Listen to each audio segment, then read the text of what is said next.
As this starts today, I say to myself out loud, I am not going to cry on today's show. I haven't felt this way since 9/11. My emotions are all so jumbled and tangled up inside, and I think I'm fine for a while. Then all of a sudden I just burst out into tears again. It is 9/12. That is an important date, at least in my world, in the history of this broadcast, because 9/12, the day after 9/11, is when America came together and did the right thing. And we started back in 2008 something called the 9/12 Project. It was kind of an offshoot, if you will, of the Tea Party that I was trying to make sure we were rooted in principles, not just in policies. And I want to talk to you a little bit about that. And I'm calling everyone in this audience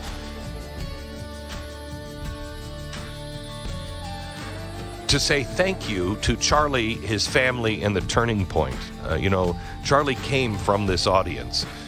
He was a kid when he started watching me on Fox and listening to me on the radio, and we talked about it so many times together, and he was always so gracious to me.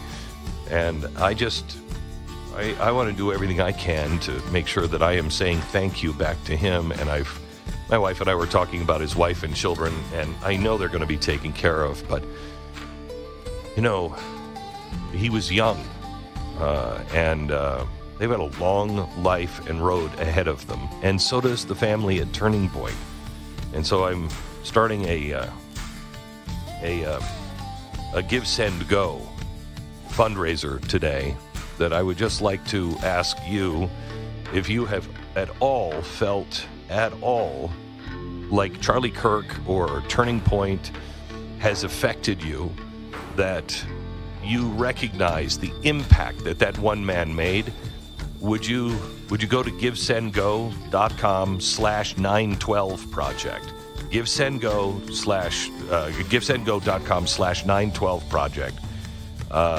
Is going to provide for the family, and I know there are other fundraisers. It's going to provide for the family and his children, but also at his wife's discretion to the Turning Point USA mission as well.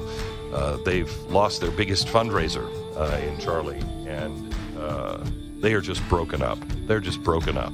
And God bless them. I want you to know we're thinking about you. We love you so much, and we're very, very grateful. I am not going to cry today for everything that you have done. So go to givesendgo.com/912project. Okay, so we have some news, breaking news just about an hour ago.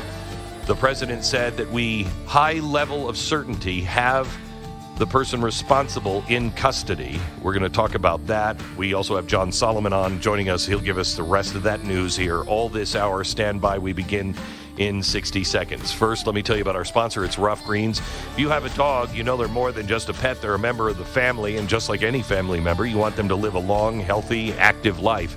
That's why there's Rough Greens. It's a canine nutritional supplement developed by veterinarians and packed with vitamins and minerals and probiotics, antioxidants, and live enzymes. The stuff that helps support the digestion, immune function, joint health, overall well-being. And all you have to do is just sprinkle it on top of your dog's existing food once a day. Dogs love it. And over time, many owners, including me, including Stu, including Pat, everybody I know that has a dog who has tried this, they notice an improvement in their dog's health, their activity, their energy level, their coat, everything. And you see it almost, at least I have, see it within a week.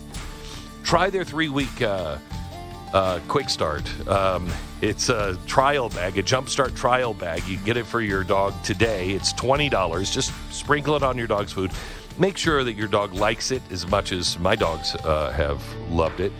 You just pay for the shipping. You'll get it for free. It's roughgreens.com. Use the promo code BECK. Roughgreens.com, promo code BECK. All right. Hello, Stu. How are you? Glenn, it's been a heck of a week. It has been like the heck of like 6 weeks. Yeah. All rolled up into a week. I was yesterday. I was thinking it's like, is it Sunday? It just feels like this week has just never ended, and This morning, the president is on Fox and Friends, and is he still on? He was on for like an hour. Yeah, about an sitting hour. in the studio. I spoke to him, night before last, and it was like midnight. And I had never heard him sound tired. He sounded really tired, and, I completely understand it. But the guy just does not stop.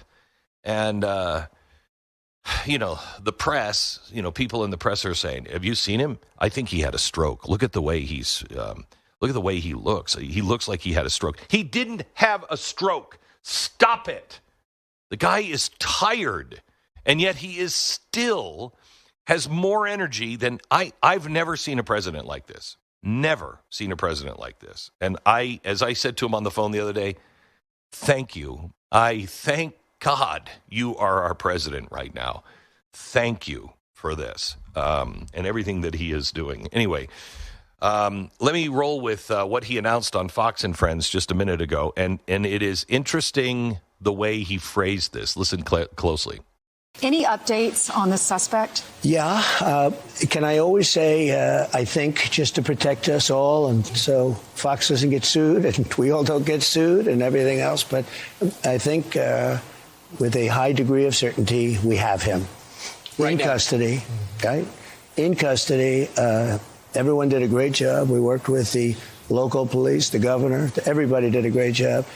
Getting somebody that you start off with absolutely nothing. And we started off with a clip that made him look like an ant that was almost useless. We just saw there was somebody up there.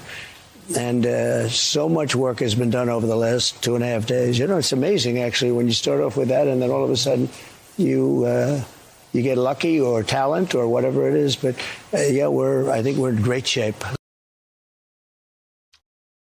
That is good news. I was laying in bed this morning as I woke up, and I thought, how is it we don't have this guy yet? And of all places, Utah, where you would think, other than the mountains, you would not be able to hide. This is such a, at least the area that Charlie was in, this is as deep red as you can get, and except for the university, which I have a few comments on the university that I'm going to share a little later on. Sorry, I'm a little feisty today. Yesterday, I was, mourning. I'm still in mourning, but I think I'm at my anger stage, my full flex, full throttle anger stage today. And I have a few things to say, and I think they need to be said, but I'll try to say them with love and compassion as much as I possibly can, but with as much clarity as this deserves.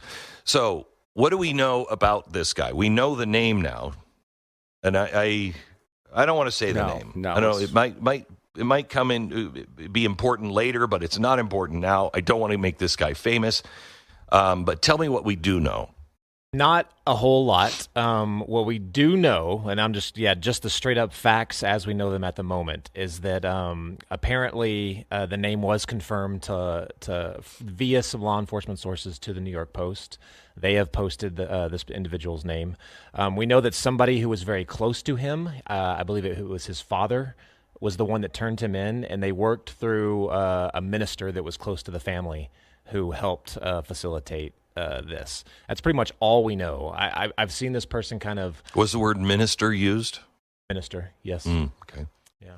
I'd seen... The internet is insane. I saw that over 7,000 tips went to the FBI and law enforcement to try and catch this person. I got a disturbing tip yesterday. You were with me. Yeah. A friend of our family who the child went to this university and said, I think I know who this guy is, and the FBI is overwhelmed and we can't talk to anybody in the FBI. It turns out it wasn't. It was somebody who was, it turned out, I think they were too old. They were probably 5 years older than this guy. But just their tip to us was disturbing. And we investigated, and said, we'll get it to the FBI, if we think there's something to it. But my team investigated it, and it turned out that there wasn't anything to it. But just that was disturbing. I mean, there are a lot of really disturbed people that do all kinds of things that you never, ever hear about. And 7,000 tips. It's remarkable that they could sort through all of them and get to this guy. Yeah, and you can, I mean, now you'd always see that like on TV shows and stuff. They'd be like, well, if we open up the tip line, it almost makes the job harder. Right now, the internet, X, other places like that, almost kind of mimic that, but to the public square. So everyone's got these very, very convincing, arguments and theories. And everyone thought they pretty much identified who this was. It still could be. We're not entirely sure if it was, but we're going to hold off as we have been and look into every single one of them. So, are you familiar with what Charlie's last tweet was? Yes. He said, if we want things to change, it's 100% necessary to politicize the senseless murder of Irina Zarutska because it was politics that allowed a savage monster with 14 priors to be free on the streets to kill her. A little kind of prophetic in a way. We're now talking about his monstrous murder. This guy will get the death penalty. The governor of Utah has already said it'll be to the fullest extent of the law, and I remind you, in Utah, we still have the death penalty. I remember I was living in Utah when I was young. I was about 18 years old, and Ted Bundy was about to be killed. Remember, they caught him in Utah, and they tried him in Utah and killed him in Utah. And I remember, because they still, I don't know if they still do, I think they still have the firing squad. And, you're all these people are lined up, and I think only one of them has a live bullet or something like that.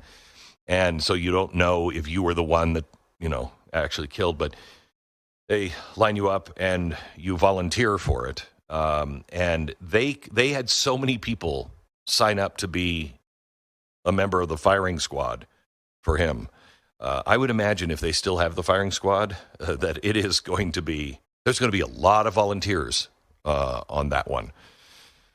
Which is weird, bizarre, and sad, but I am glad this guy will get the firing squad or will get capital punishment because this guy changed absolutely everything. Do we know anything? I know we have John Solomon on in just a few minutes, but do we know anything about the LGBTQ transgender stuff, the engravings or the writings on any of those bullets? Do we know if that's true yet? So we know that was as reported by multiple outlets and apparently confirmed through the Wall Street Journal. I think it actually started with Steven Crowder and then confirmed through you Wall hear Street the Journal. Steven Crowder? Did you hear this, Stu? Steven Crowder is being investigated. They called him in, and they're investigating him now. What are they investigating him for? I think because of the leaks, they want to know he's being subpoenaed or something, want to know how he got all of this information so early. And, this administration doesn't like leaks. And so I don't know what's happening with Stephen. Haven't had any conversations for a long time, but, he was accurate. It looks like he was accurate. So he had good, good sources on this one, but should those sources have leaked it to him first? Yeah, that's not Stephen's problem, though. I mean, that's no, it's not. No. As any journalistic institution should have protection over being able to acquire, especially accurate news information. So hopefully that's hopefully that's not true. But I don't think I shouldn't say he's in trouble. I shouldn't have meant it like that way. I would, anytime I'm called by the police for any reason, I feel like I'm in trouble. You know what I mean? I think they're just trying to get his sources. And as a journalist, he'll say sorry. He'll protect his sources, I'm sure. But this administration does not like leaks at all. Yeah, can I say we've been screwed on the government withholding a lot of this information so much. I'm sure there's people within these law enforcement agencies also feel the same way. Like, this information needs to get out to the public. They need to know. How many times have we had a manifesto, that was just immediately taken, or I know. social media immediately scrubbed? We have no information. People are tired of that. Yeah. By the way, today I'm going to take your phone calls. I want to get to John Solomon here in just a minute, and then I want to take your phone calls because we've heard from all of the friends of Charlie Kirk, and we've heard from so many different voices, and I want to hear yours today. And so you can call and line up. We'll just be taking your phone calls, 888-727-BECK, and we'll keep you up to speed on all the news of the day, including what happened in Phoenix, Arizona yesterday. And we'll get to that in 60 seconds. First, let me tell you about Real Estate Agents I Trust. Buying or selling a home is a really big deal, financially, emotionally, logistically. The agent you choose makes all of the difference. I know because I just bought a house in Florida with Lisa True, and she is an agent from Real Estate Agents I Trust. I've known her forever. I mean, I know a lot of these agents. My team has vetted all of these agents, and Lisa and I have been working together for a long time, helping her with her business. And so when I went to look for a house a couple of years ago, we called her up, and she just was so patient with us because we were like, I don't know if we want to live in Florida. I don't know if we want to move. I don't know if we want to spend the money, blah, blah, blah. And she was so patient, and she listened to us. And it took about 2 years before she was like, I found the house. You guys should get on an airplane and come and see it. It's the one you've been looking for. And it was. A great real estate agent that listens to you really makes all the difference. And she saved us a lot of money with her negotiating skills and her timing and everything else. It makes a difference. Get a real estate agent that will help you make this a pleasure to do business. This is a big decision in your life. Make it easy with realestateagentsitrust.com. Free service to you. I don't charge you anything for it. Realestateagentsitrust.com. Find the real estate agent in your area that we think is the best. 10 seconds. Back to the show.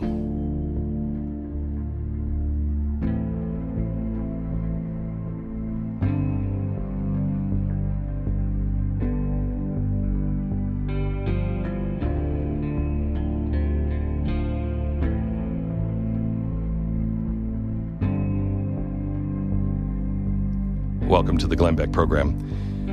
Today, I'm asking you, and look, there are fundraisers, and we don't have to. We can jump on somebody else's fundraiser, and I'm not doing this. So let me just put it this way. I'm sorry, I'm so tied up inside today, last couple of days, but. The reason why I wanted to do this is I think it's important for us, for you. Charlie came from our audience. He was a member of our audience. And I think it's important that we as an audience have a way to say thank you to him because he changed everything. I mean, I don't think the president would be the president today if it wasn't Charlie Kirk and Turning Point USA. And it's going to be a big loss this next turn. I mean, the plans that TPUSA have been making for 2028, is that right? 2028 are enormous, and we need to keep them going. And I would just like to make sure that his family is taken care of, his sweet, dear children. That is a long, scary road. I was thinking about my wife as I was driving yesterday, and I thought, I mean, I've saved my whole life. I've tried to make sure that they're okay. And, my kids are not 2 years old. And it would still be scary and hard. So I just want to make sure that they're taken care of. And I want you to have the opportunity. I am not going to cry today to say thank you. So we have set up a 912 project. Give, Send, Go. I want you to go to givesendgo.com/912 project and give what you can, just even if it's $1, just to say thank you to Charlie Kirk, his family, and to the people at Turning Point USA. I was really flattered and honored. They called me yesterday and asked me if I would literally sit in Charlie's chair next week and fill in for 2 days for him on his network and his internet and radio broadcast. And I am honored.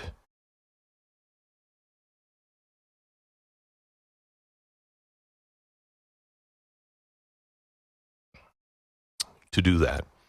And so I will be with his people next week, doing my show and then his show from Turning Point USA. But givesendgo.com/912. Just say thank you to his family and let his family know, including the Turning Point family, we are there and we know what you've done. We know what you've sacrificed, and keep going. Keep going. All right. John Solomon from Just the News is next. He's going to fill us in on all of the latest news, what's true, what's not, and I'm sure he has a few things that he has found already on the shooter and how we found him. We'll do that when we come back. This is Glenn Beck. The International Fellowship of Christians and Jews has been serving the people of Israel for over 40 years, and they're bringing food and shelter and medical aid and emergency support to the most vulnerable of God's people. The need in Israel is great, especially for the few Holocaust survivors that are there, or the elderly, or the families that have been living in poverty or conflict zones. The fellowship is on the ground every single day. They provide hot meals, warm clothing, critical medicine, safe shelter, and hope for those who need it most. Every gift you give goes directly to helping somebody in need. So whether it's a lonely elderly person without a family, or a single mom struggling to feed her children, or a community in need of basic supplies and daily essentials, when you support the fellowship, you're not just sending resources, you're sending a message that they are not alone, and that Christians around the world stand with them in solidarity and prayer and love.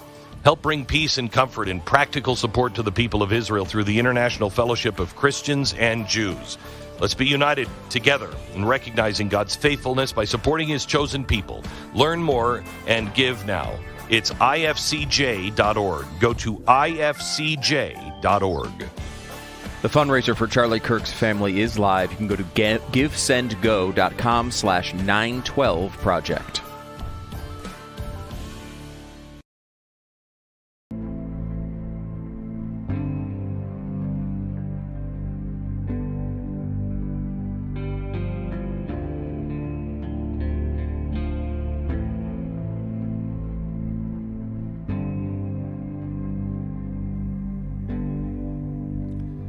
I'm going to play a couple pieces of video here. Cut 9, please. This is Erica Kirk and our second lady, Vice President Vance's wife, holding hands coming off of Air Force 2 as they land in Phoenix. She's coming out. There's Erica coming out at the top of the stairs, and she's holding Mrs. Vance's hand. You see, Charlie's wife just looks like she's just, like a widow who, like Jackie O looked when she arrived back home in Washington, D.C. Cut 10, they're loading Charlie's body into a hearse yesterday to bring it home. And you see one of the pallbearers is J.D. Vance. And I find myself saying this all the time. This is something I've never seen before in my life. I have never seen, I've never seen an assassination. I've seen an assassination attempt twice in my life, but I've never seen an assassination of anyone in my life in America. And then I don't remember this from the history books, having our vice president or our president involved at this level, moving the body back home. The Vances are, I think they're remarkable people. I think he's going to be an incredible president. I think he is going to be an incredible president. But we with the Vances, usually a society gets what it deserves. I'm not sure we deserve the Vance family at this point. Here's when the plane touched down, Air Force Two. When the plane touched down, here's the welcome home from the tower. Listen. 26 Southwest 56 up. Welcome home, Charlie. You didn't deserve it. May God bless your family.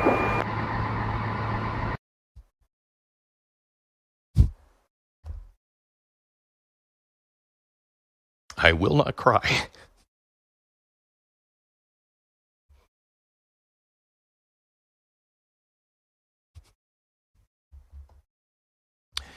President Trump said later this month the funeral will be held, and he is planning on attending. And I'm assuming that will be in Phoenix, where they will lay him to rest. I think we need to stop calling Charlie Kirk an activist or anything else. A political figure. It's time to call him what he really was. Because of what he died doing, Charlie Kirk is a civil rights icon. Charlie Kirk was a civil rights leader that was martyred standing up for civil rights. And it is time that our side declares that and stands on that and claims that territory. These so-called civil rights leaders that have been around for the last 30 years are jokes. They're money hustlers, they're dividers, and they have nothing to do with civil rights. Martin Luther King was a civil rights leader. Martin Luther King was that man. RFK Jr. could even be called a civil rights leader. JFK could be called a civil rights leader. They led the way. Everyone else was just playing it for cash and for power, and I'm sick of it. Charlie Kirk died standing up and trying to show people how to exercise your civil right in a civilized manner. And they gunned him down before him because of it. It's time to start calling him Charlie Kirk, the civil rights leader. You have John on? Yeah, John, how are you? Thank you for coming on today. Well, Glenn, I'm well, thank you. I couldn't agree more with what you just said. You're right on the money. So John Solomon from Just the News. John, we have apparently the guy in custody. What do we know about this? Correct. So we believe he's a man that looks just like the photo. We believe that after the FBI put out the photos and had some other information they were pursuing about friends and affiliates of this shooter, that the father and minister apparently played a role in getting this man to surrender. We don't know much more than that. Hold on just a sec, John. Would you do me a favor and would you check, because everybody's using the word minister, and in Utah, the word would be bishop. If he was an LDS member, it would have been bishop. And I'm interested to know if it was. I don't have that level of detail. I've been asking, obviously, because it is Utah, and you think that way. But we don't know. It's only been described by law enforcement to me as a minister or a clergy person. So we don't know more than that. Hopefully we'll know more soon. But you're right. It's the right question to ask. We've been asking it. Good. But and they're still interrogating. They're still doing search warrants and other things. But they feel pretty confident based on the way this came through. And I think the question now becomes, in what circle was this young man working? And what ideology was he lured into? It sounds like he comes from a good family, obviously a family, if accurate about the father's cooperation, even doing the right thing at a painful moment like this. But in what circle was he walking, and where was he getting radicalized, and what was the ideology driving this? And I think we're going to learn a lot about some entities and groups in Utah that will maybe give us some sense of what was festering right below our noses. This is a problem on social media. Particularly in the last 5 years, we've allowed a lot of different ideologies and groups to fester, and they're picking off our children, even children that come in good homes. And we'll have to just wait and see. But that's the early assessment I've gotten from law enforcement. A lot of parts to be filled in, but they feel very confident they have the man and that the danger to the public has diminished. That doesn't bring much solace to Charlie Kirk's family, but knowing the guy's in custody, I think, is good for the entire country. I have been informed, and without revealing, any specifics, but I have been informed that they are looking into groups that may have been involved. This is kind of like, where was it in Texas, the shooters where they had people that were helping. It was coordinated. Have you heard anything about a possible coordination, that it wasn't just, duping some kid and brainwashing some kid, but there was actual coordination and possibly foreign coordination? They're looking at some things. I don't think they've come to an assessment yet. I was familiar yesterday and about a look at a couple of groups that they were looking at, and I don't think they've made a full assessment. I think that's why the debriefing and the getting his phone, getting his computer, getting his video gaming connections, anything that's the part of the phase that they're in now. There was some leads that they were looking at that pointed to, as I said on TV the last couple of days, some possible. There was a tip from a foreign country about some operating entities in this area of Utah that might have been involved. It was just a tip. I think they're trying to put those pieces together. We'll find out more in the day or so, but they're open to that possibility. I don't think they've closed down a certain certitude to it yet. Yeah. Tell me what you know about, what's his name, Sky Valaldez? Is that it? Yeah. He is the guy who apparently had a SoundCloud account, and on August 7th, he posted something, Charlie Kirk dead at 31, and he's had a couple of other things like that he has posted in the last few months. Do we know anything about this guy? No, I don't yet. I'm aware of the reports. I know that the FBI is aware of the reports. I don't know whether they have found any relevancy to that or whether it's just a provocateur. We just don't know. I've not been able to reach this gentleman. We're trying to do due diligence, but I know of no reason at this moment of a connection other than these reports and the SoundCloud. We understand that. I know the FBI was aware of it, but there's chatter all the day. One of the great challenges in the world we live in today with so many people wanting to be provocateurs, so many people wanting to express hatred.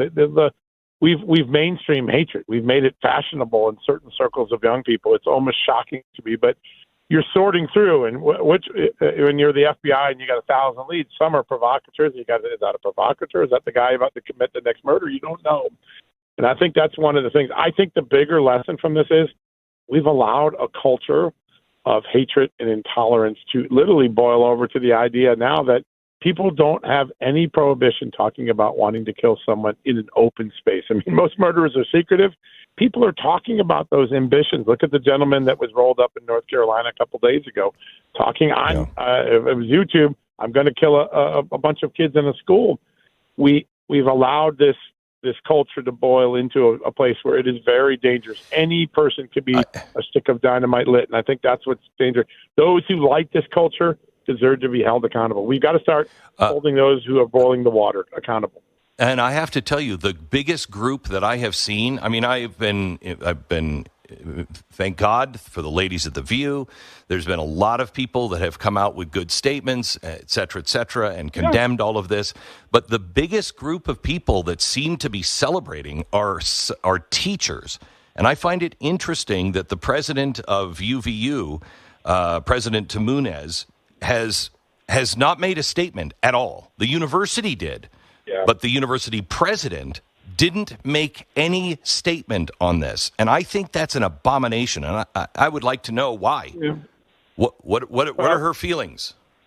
Yeah, those are important questions, and you're right. Academia has been a big part of the radicalization of the last two generations, millennial and Gen Z. Gen Z is trending more conservative in general, but there are segments of it that are getting poisoned, and there's this romanticism of righteous revolution, which is basically sanctioning hatred and sanctioning violence and sanctioning that the ends justify the means. And I believe in free speech. Even if you're stupid, you're entitled to your free speech.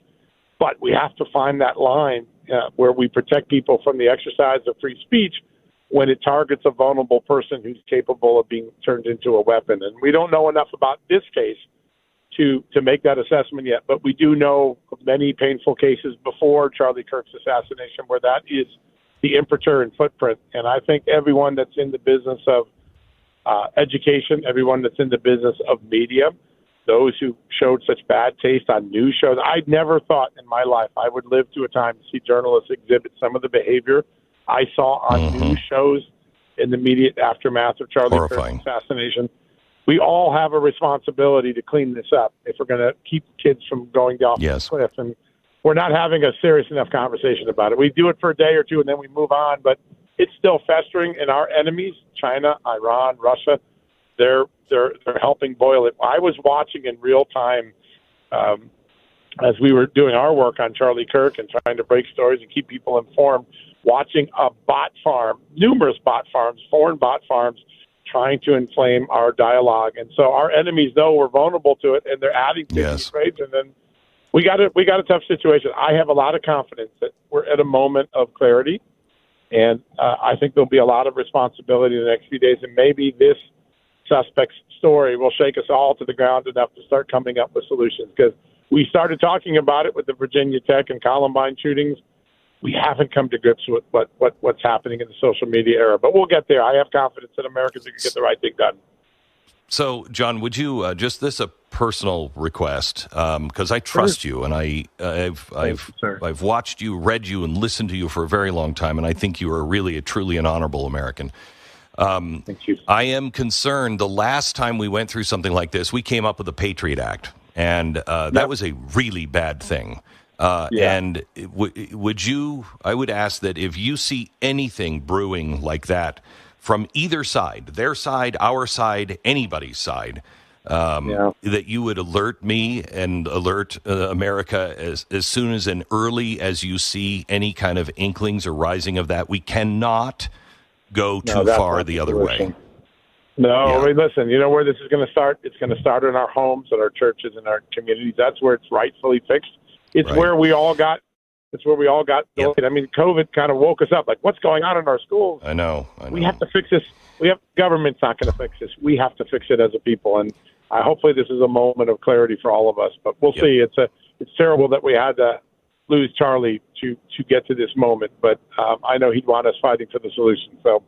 I know he would, too. John Solomon, thank you so much. Just the News CEO and editor-in-chief of Just the News. If you're not reading Just the News every day, you should be. JustTheNews.com. All right. Our sponsor this half hour is Patriot Mobile. When you pay your cell phone bill, do you know where the money goes? Most major wireless companies, a portion of your bill goes to supporting political and social agendas that may not align with your values. And Patriot Mobile is different.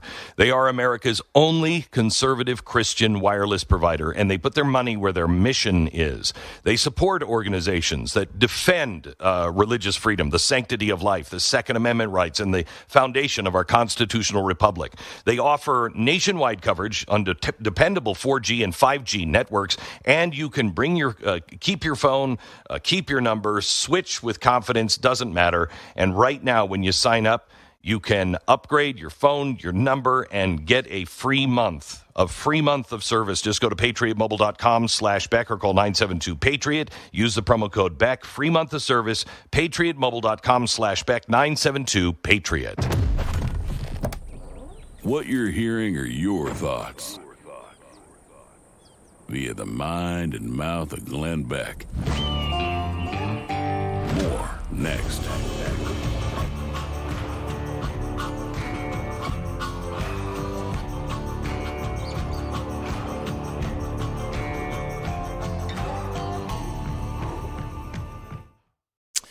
Well, your home is likely your biggest investment, but most people don't even realize how vulnerable it really is. Thanks to your online records, your property title is easily accessible to criminals who know how to exploit the system. It's called home title theft, and it's one of the fastest growing cybercrimes in America.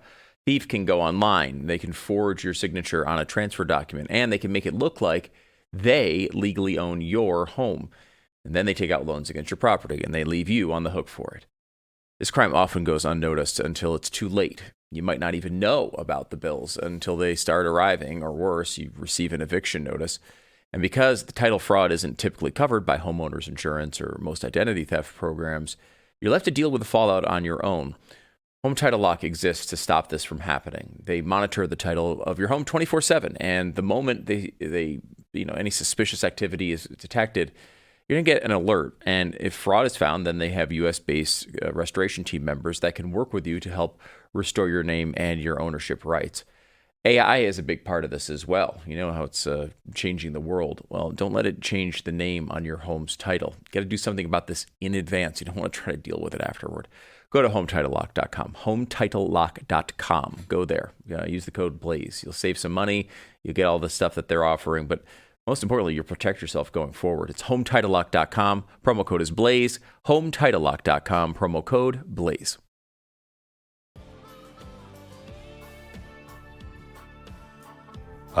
Earlier today, about 45 minutes ago, I let you know that we're doing a Give, Send, Go for Charlie and his family. It's the 912 Project, Charlie Kirk fundraiser. You can find it now and donate for his family. And should his wife want to direct some of the funds over to TPUSA, she can. Give, Send, Go /912 Project.